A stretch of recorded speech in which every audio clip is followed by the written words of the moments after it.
투박하지만 정직하다. 비평을 비평하는 남자 서영석. 그가 바라본 세상. 사설과 칼럼을 통해 오늘을 짚어본다. 서영석의 라디오 비평. 안녕하십니까, 서영석입니다. 이것은 불순 세력에 의한 난동이다. 어린 것들이 선동되고 있다. 정부의 말을 따르지 않으니 엄중 조치할 것이다. 망동을 따라하지 말고 가만히 있으라. 이 얘기 누가 한 얘기일까요? 3.1운동으로 알려져 있는 김인현 3.1 혁명 때 매국노 이완용이가 한 이야기입니다. 무려 100년 이상 지난 이 시점에 너무나도 비슷하지 않습니까? 이건 불순 세력에 의한 난동이다. 어린 것들이 선동되고 있다. 정부의 말을 따르지 않으면 엄중 조치할 것이다. 망동을 따라하지 말고 가만히 있으라. 매국노 이완용의 말이 100년이 지난 지금 다시 친일파의 딸에 의해서 부활되고 있습니다. 예. 라디오 비평 시작하겠습니다. 함께하고 계신 방송은 정치평론가 서영석 미디어 협동조합 이사장이 진행하는 라디오 비평입니다. 지상철 조합원 신청 광고입니다. 강화대교 앞에서 개념 부부가 만드는 개념 곰탕, 연지연 곰탕. 연지연이란 가마솥의 장작불로 온종일 구워내는 곰탕을 서로 나누어 이어지는 인연이란 뜻입니다. 연지연 곰탕이 민주주의를 열망하는 조합원 여러분과 국민의 건강을 책임지겠습니다. 곰탕 포장 판매는 한 팩 800g에 7,000원이며 7팩 이상은 무료 배송으로 드립니다. 연지연 곰탕은 강화대교 입구에 위치해 있습니다.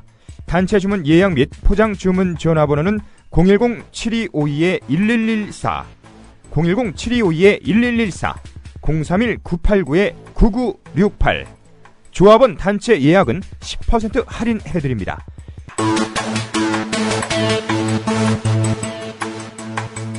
포장 판매 금액의 10%는 국민TV 후원금으로 쓰입니다. 네. 지금 이 와중에서도 새정치민주연합은 김한길과 안철수 두 공동대표의 지분 챙기기로 그야말로 난장판이 되고 있는 모양입니다. 원내대표가 선출된 뒤 처음으로 열린 12일 의원총회에서 일부 의원들이 기초선거 공천과 관련된 불만을 제기하면서 김한길, 안철수 두 공동대표에게 물러나라고 공개적으로 정면 비난하는 일도 있었다고 합니다. 심지어는 당의 수석 대변인이 안철수, 김한길 물러나라! 라고까지 얘기를 했다고 합니다. 정청래 의원 역시 의총에서 각 시도당 공심위원장이 쑥대밭이 됐다. 당대표 퇴진 투쟁도 불사하겠다라고 경고를 했다고 합니다. 서울시당 공직후보자 추천관리위원장인 이목희 의원은 서울시당 공천심사위원회 회의 내용이 생중계되면 안철수의 정치 생명은 끝난다라고 경고했다고 정청래 의원이 기자들에게 전했다고 합니다. 정말 이번 세월호 참사와 관련해서 안철수와 김한길의 처신은 새누리당의 이중대였습니다. 그런데 그 공천 과정에서 보인 작태들은 새누리당보다 더 못했던 모양입니다. 이렇게 그야말로 당을 쑥대밭으로 만들고 있는데도 불구하고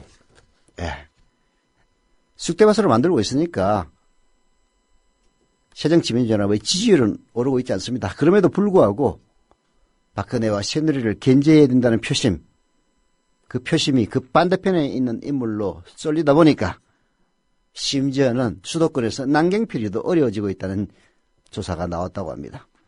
조선일보 조사에서 한참 뒤떨어지는 김진표가 남경필과 거의 0.몇 % 차이로 쫓아왔다는 겁니다.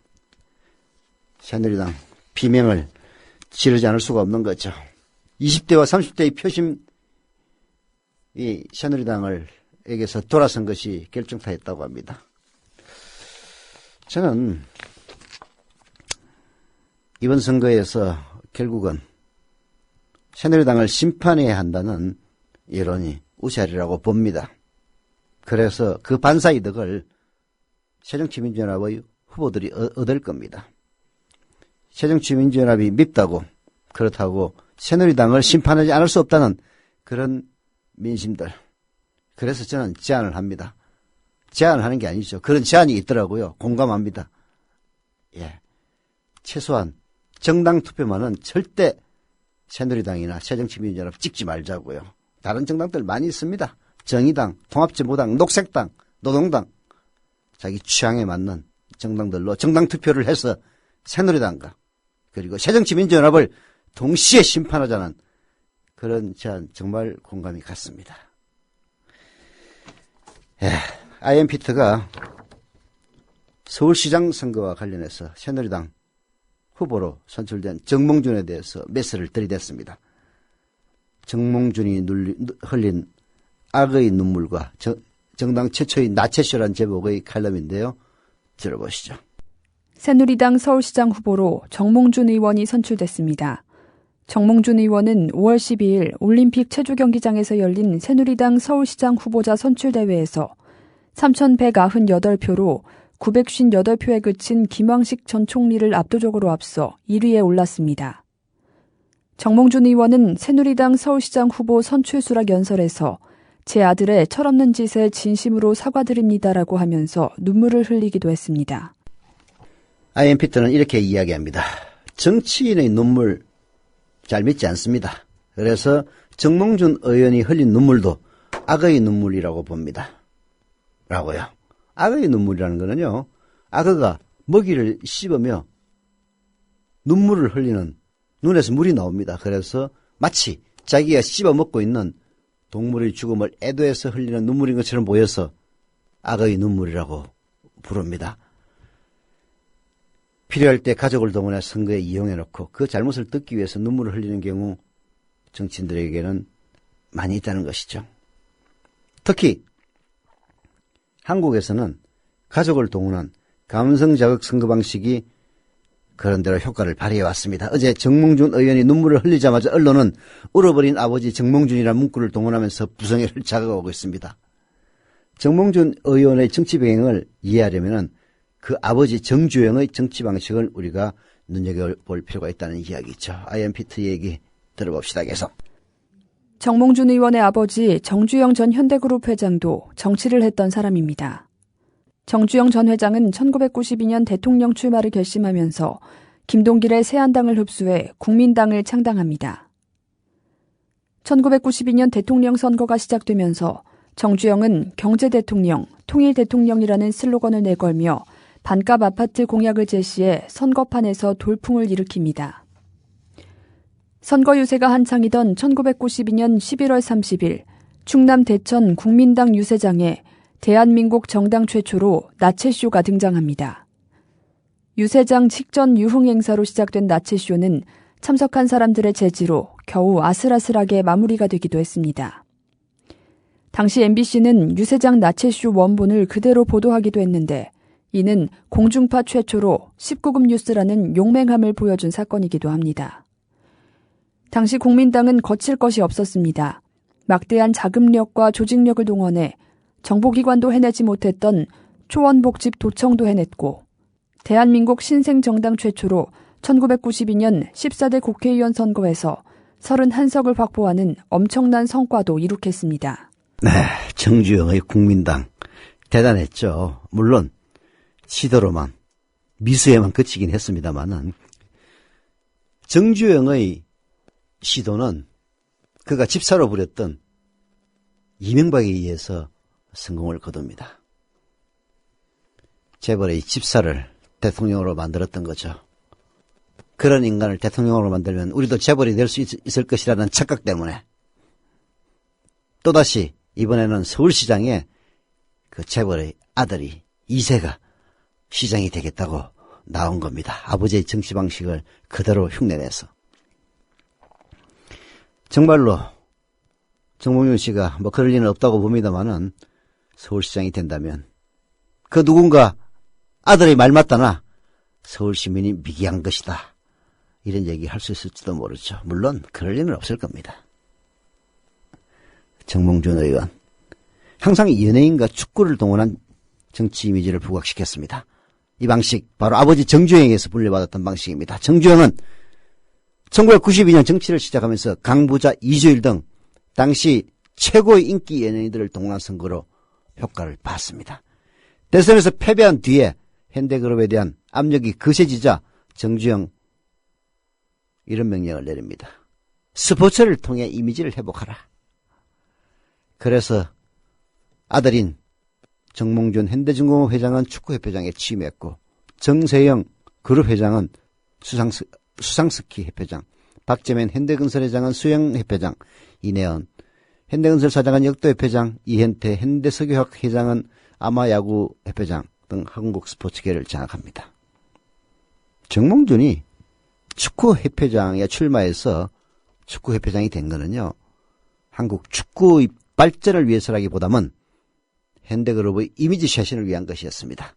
아마도 서울시장 선거에서도 정몽준 의원은 아버지 정주영 회장이 톡톡히 효과를 봤던 연예인과 축구 경제를 빠짐없이 활용할 거로 보입니다. 게다가 월드컵 국민 되면 안 봐도 비디오입니다. 우리가 흔히 법을 몰라 당한다는 말이 있습니다. 순진한 사람들은 법을 몰라 매번 손해를 보지만 법을 잘 아는 사람들은 법을 이용해 그 혜택을 마음껏 누리고 있습니다. 정몽준 의원은 새누리당 서울시장 경선이 끝난 뒤에 JTBC 손석희 앵커와 인터뷰를 했습니다. 이날 손석희 앵커가 부인 김영명 씨의 선거법 위반을 묻자 정몽준 의원은 본선에서 이길 수 있는 후보를 지지해달라고 말한 것인데 그 말에는 제 이름이 안 들어있었다고 대답하기도 했습니다. 정몽준 의원의 부인 김영명 씨가 발언한 동영상을 보면 박원순 시장을 이기려면 플러스 알파가 필요한 것 같습니다. 플러스 알파를 끌어올 사람이 정몽준 후보가 아닌가 싶습니다라는 말이 정확히 나옵니다. 물론 지지해달라는 말에 주어는 없었지만 발언 내용을 보면 그 누가 봐도 정몽준 지지 발언이었습니다. 주어가 없다라는 말은 새누리당 사람들의 위기 탈출용 면죄부로 최상의 카드인가 봅니다. 이명박이도 그랬죠. 주어가 없다고. BBK는 이명박이 소유인데 주어가 없다는 거야. 참나.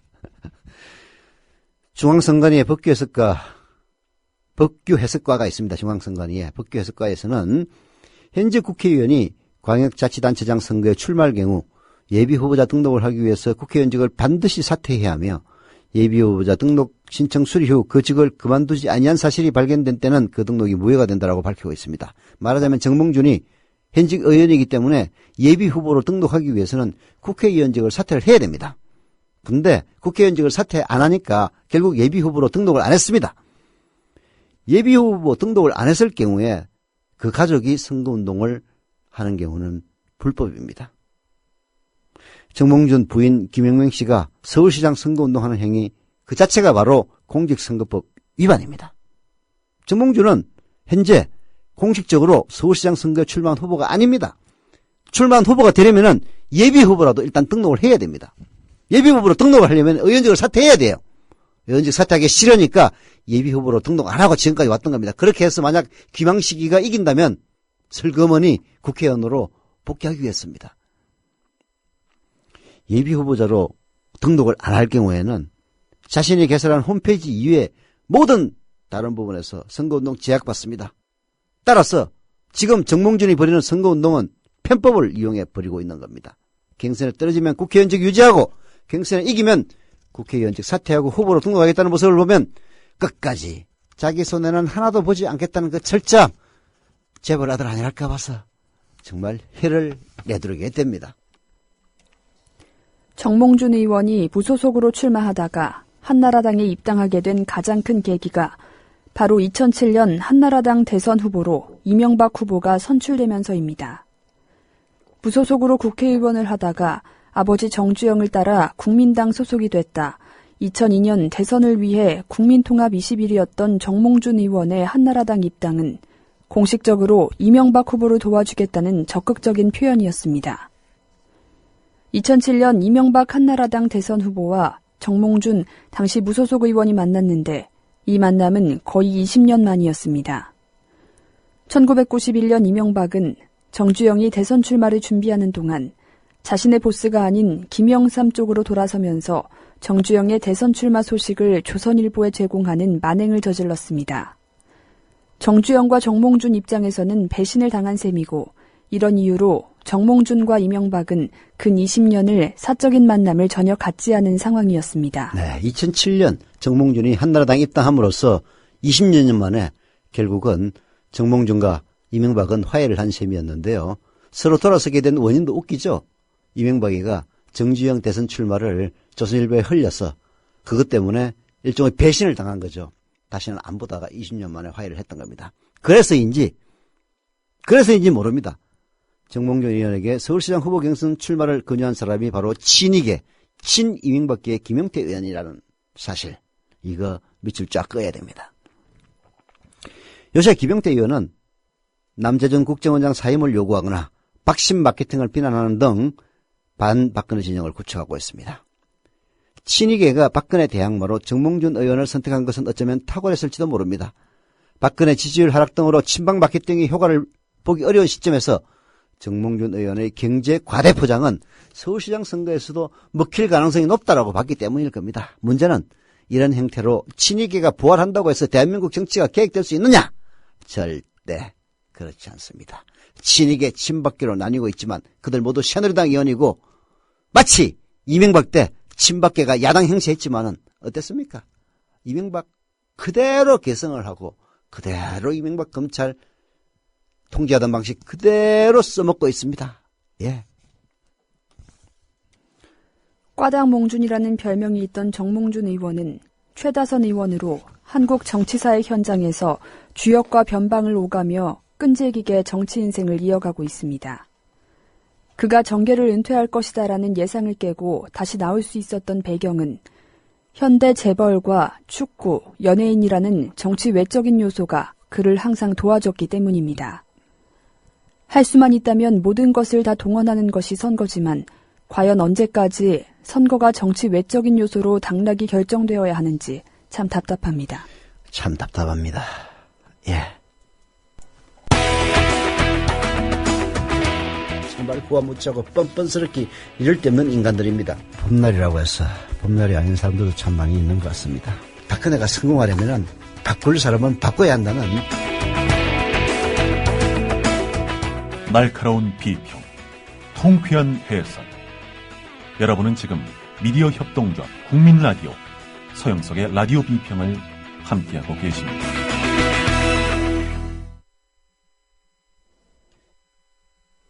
네. 정치에서 다시 세월호로 돌아와 보면 도대체 우리가 왜 이렇게 되었을까? 왜 우리가 이렇게 되었을지 정말 한 번 더 반성을 하게 됩니다. 오늘 경향신문에 기고한 전우용 역사학자의 글을 보니까요. 이미 많은 사람들이 자본의 이익을 사람의 생명보다 앞세우는 신자유주의 폐해를 지적했지만 그것만으로 설명할 일은 아닐 듯하다. 신자유주의의 성지인 미국에서도 사람들은 이렇게까지 하진 않았다. 지체팔인이 이딴 저딴 놈이라든지 이런 얘기는 안 했습니다.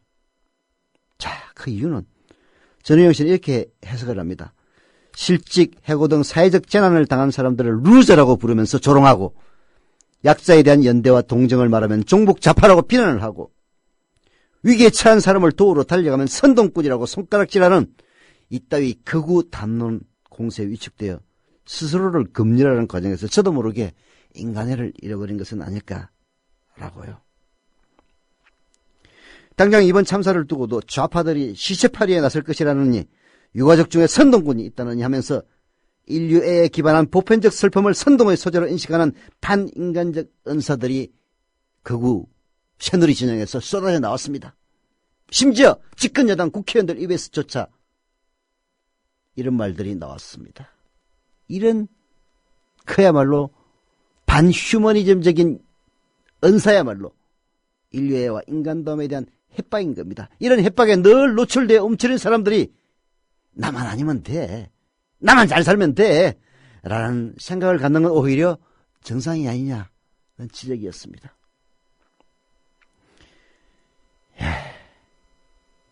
유족들에게, 대통령에게 호소하러온 유족들을 앞에다 두고 국민 경제를 생각해서 가만히 있으라고 얘기하는 박근혜, 정말 가슴 먹먹해집니다.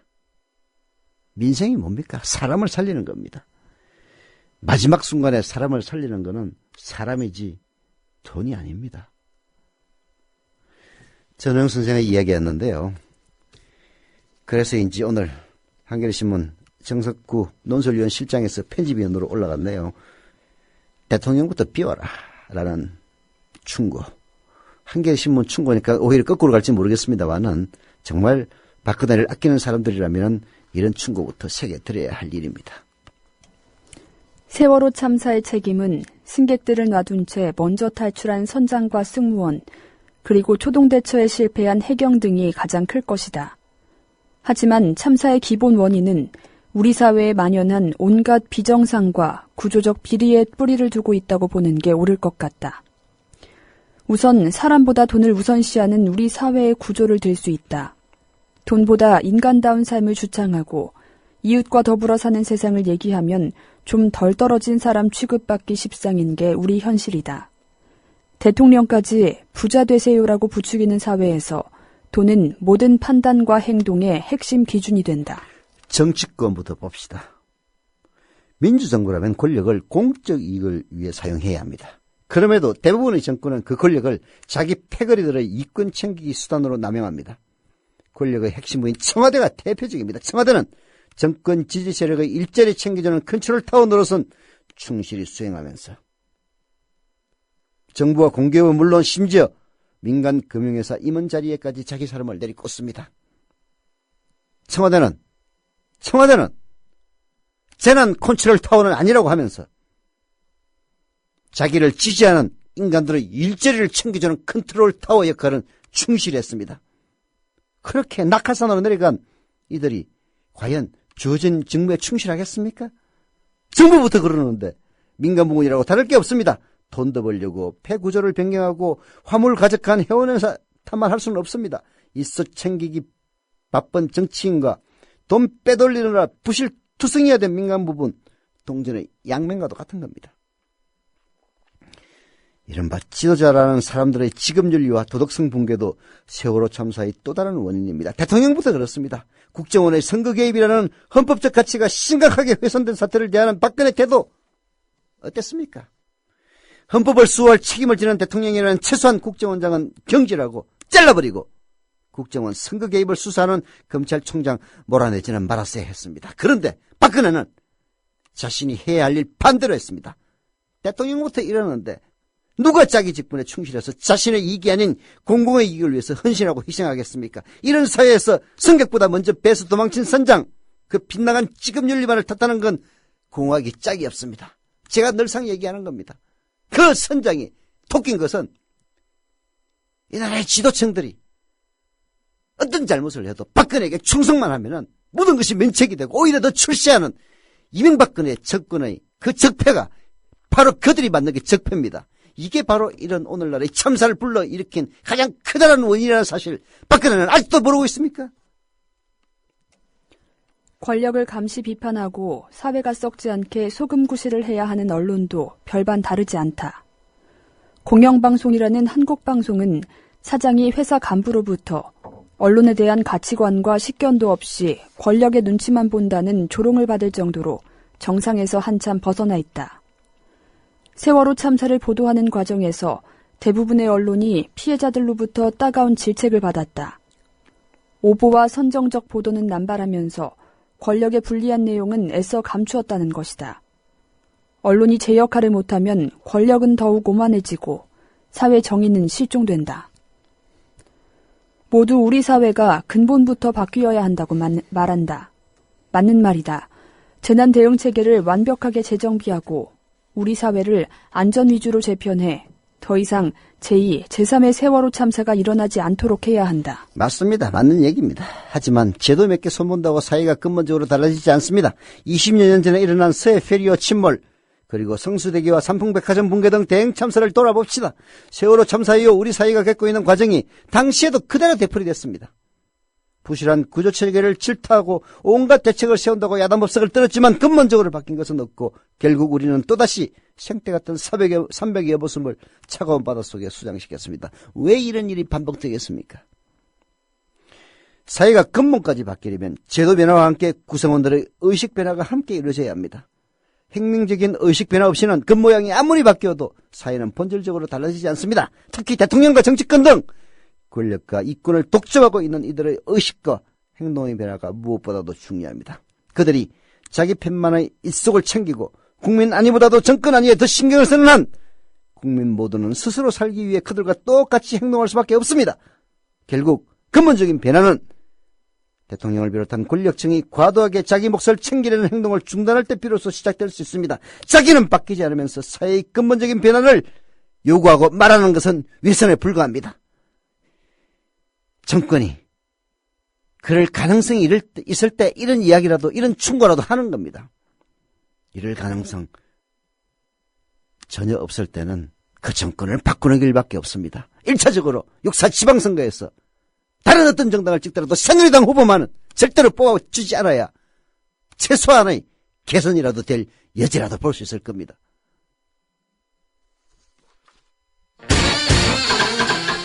아가야, 국민TV 조합비를 내야 할 텐데 너무 복잡하다. 아버님, 어렵지 않아요. 전화 한 통이면 되거든요. 아니, 전화로도 매달 알아서 자동이체가 된다고? 그럼요. 월요일부터 금요일 오전 9시부터 오후 6시까지 서울전화 3144-7737 또는 3144-0933 미디어 협동조합 사무국으로 연락하시면 돼요. 아니, 아무것도 묻지도 따지지도 않고 전화로 해도 신청이 되는 거구나. 인터넷을 통해서 가입하시면 365일 24시간 가능한데요. 전화로 하셔도 됩니다. 사무국 요원들이 친절하게 응대해드리겠습니다. 월요일부터 금요일까지 오전 9시부터 오후 6시까지 서울 전화 3144-7737 또는 3144-0933으로 연락주세요.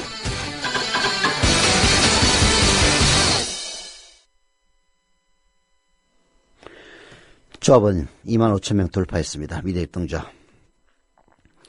작은 숫자는 아닙니다. 그러나 이것 역시 우리가 안심하고 자 이젠 됐다라고 할 숫자 턱없이 미치지 못합니다.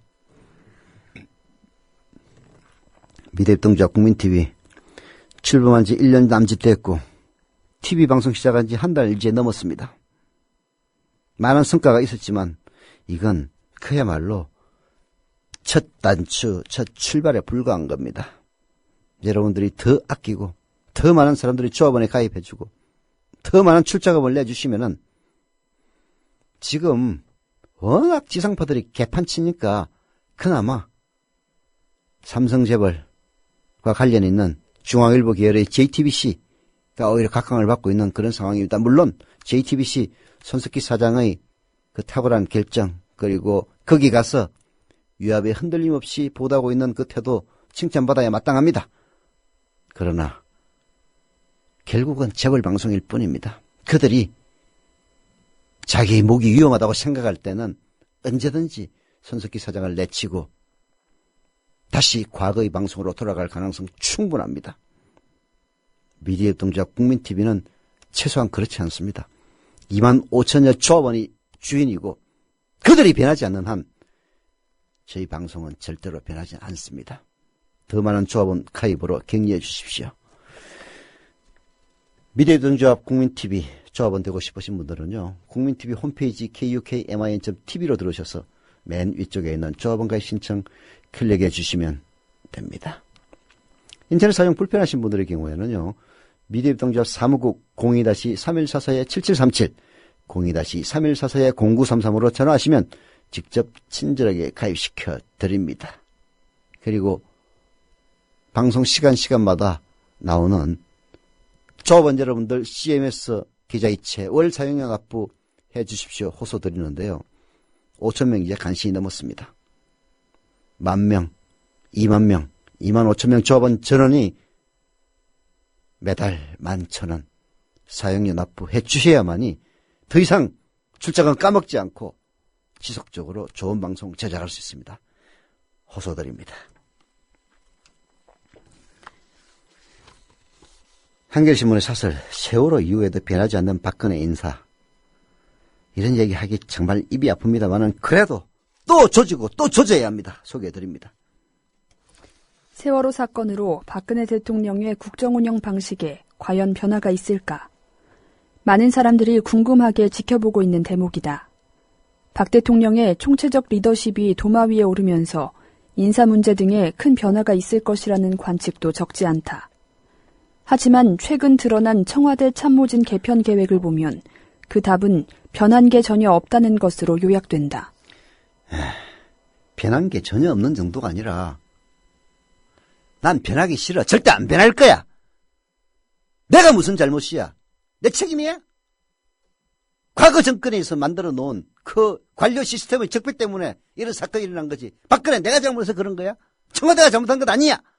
라는 식의 사고가 이번 인사 속에 그대로 배어져 있습니다. 박근혜 신임 청와대 민정비서관에 내정한 우병우 전 대검수사기획관, 이 인간 어떤 인간입니까? 노무현 전 대통령 수사 당시 대검 중수 1과장으로 재직하면서 노무현 대통령을 직접 조사한 주임검사였습니다. 당시 검찰이 저지른 표적수사, 피사실의 무차별적 공표, 인간적 모욕주기 수사 등 다시 떠올리기조차 끔찍한 악몽으로 남아있습니다. 그런데 박근혜는 그 많은 사람을 놔두고 하필이면 노무현의 비극적 죽음에 큰 책임이 있는 사람을 자신의 입과 귀노릇을 할 민정비서관에 발탁했습니다. 이건 그야말로 엿먹어라 라는 이야기나 다름없는 겁니다.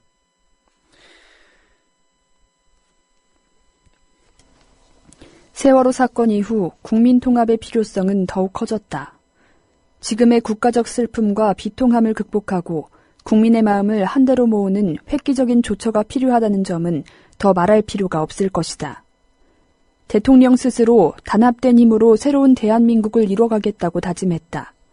하지만 박 대통령의 실제 행동에서는 어떤 단합도 새로움도 발견할 수가 없다. 오히려 아픈 상처를 들춰내 소금을 뿌리는 잔인함, 국민의 기대 따위는 안중에도 없다는 오만함이 넘쳐날 뿐이다. 이런 인물을 청와대 참모로 기용하면서 국민의 흩어진 마음을 하나로 모으길 기대하고 있다니 기가 막힐 뿐이다. 이중희 현 청와대 민정비서관 다시 검찰로 복귀할 거라고 합니다. 이거 역시 마찬가지입니다. 애초 청와대는 이중희가 청와대로 올 때 현직 검사를 청와대에 파견할 수 없도록 했습니다. 그래서 현직 검사직을 사임시키고 청와대로 부릅니다. 그래서 이게 편법이 아니냐라고 떠드니까 야당이 절대로 검찰로 복귀 안 시킬 거다라고 약속했던 그 인물입니다. 그 이중이 다시 검찰로 복귀시키는 겁니다. 그러니까 엿먹어라 이거야 한마디로. 박근혜 대선 공약 모두 휴지 조각이 된 상태에서 후보 시절에 검사의 외부기관 파견을 제안해 정치권의 위압을 차단하겠다고 약속한 문제 다시 거론할 힘조차 없습니다. 이중희의 검찰 복직 여부는 법무부의 공식적인 결정을 물론 거쳐야 합니다. 그렇지만 우리 법무부가 원칙과 신뢰를 지켜 청와대 요구사항을 거부할 가능성은 전혀 없을 겁니다. 원칙이 무너지고 편법이 횡행할 때 침몰하는 건 단지 세월호만이 아닙니다. 원칙이 지켜지지 않은 인사, 편법 인사가 횡행할 때 공직사의 기관과 국가의 활력 역시 침몰하게 되어 있습니다. 이러면서 국가 개조를 말하고 새로운 대한민국을 말하는 게 얼마나 염치 없는 일입니까? 정말 몰염치한 인간들의 표상입니다.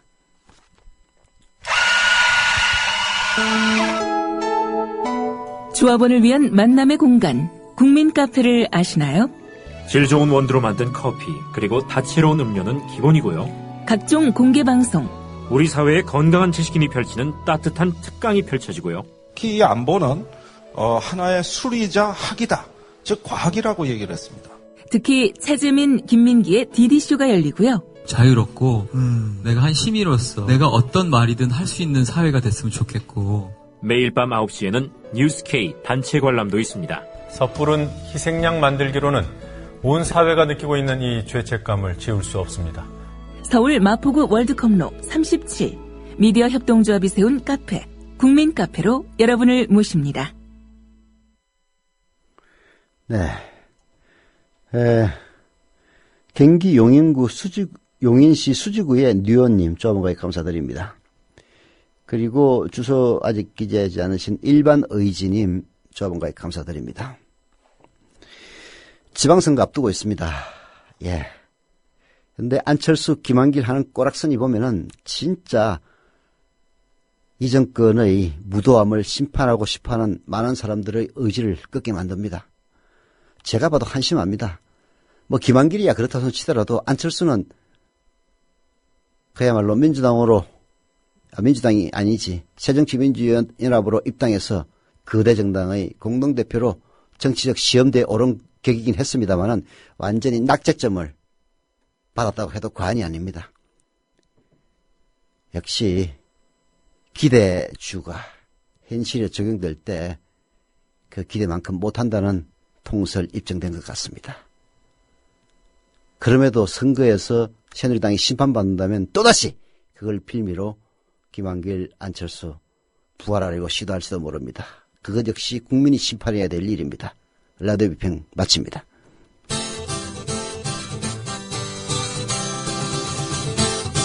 여기